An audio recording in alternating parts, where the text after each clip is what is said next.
أملاخ بزح ساعن ببزح منقدن كدم نبوتاتنا ودبيات كيرو تزارو أبزن دحروت معالفتات قنا بتوراس كله زقبرو ون علم زفتر ودو غيرو تزاربنا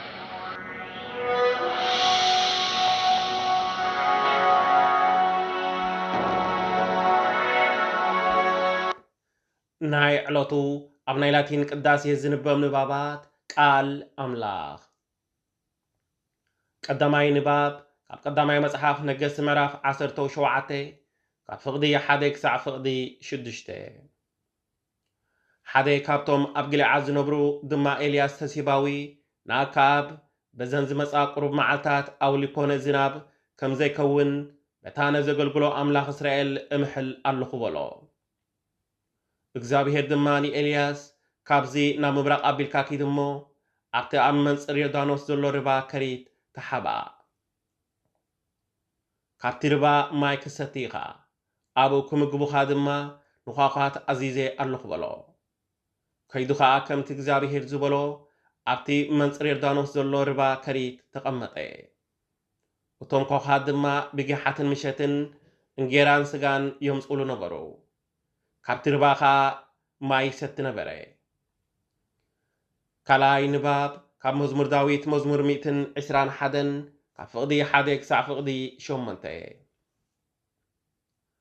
ናባኽራን ጥምት ኣለኹ ረድኤተይ ካበይ ኮንዩ ዝመፀኒ ረድኤተይሲ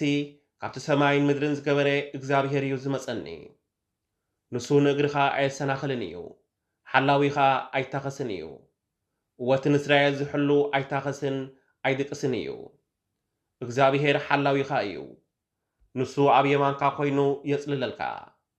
ፀሓይ ብመዓልቲ ወርሕውን ብለይቲ ኣይኮዓካን እዩ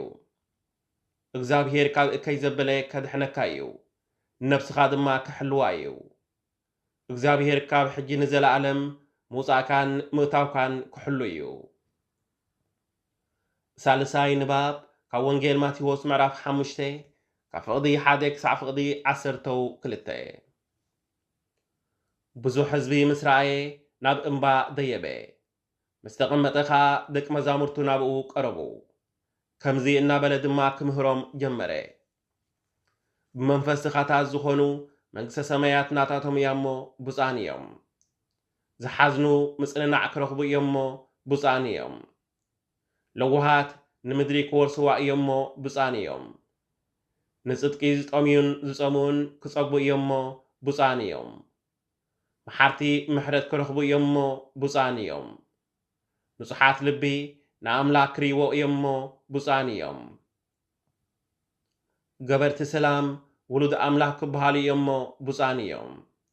ምእንቲ ጽድቂ ዝስደዱ መንግስተ ሰማያት ናታቶም እያ እሞ ብፁዓን እዮም ምእንታይ እንተጸረፍኹምን እንተሰጎጉኹምን ኩሉ ክፉእ ዘበለ ድማ ብሓሶት እንተተዛረበልኩምን ብፁዓን ኢኹም ከምኡኻ ነቶም ቅድሚኹም ዝነበሩ ነቢያት ኣሳዲዶምዎም እዮም እሞ ኣብ ሰማያት ዓስብኹም ብዙሕ ስለ ዝኾነ ተሓገሱ ባህውን ይበልኩም እዚ ቃል እግዚአብሔር ኣምላኽ እዩ ቃል እግዚአብሔር ኣምላኽ ዝተመስገነ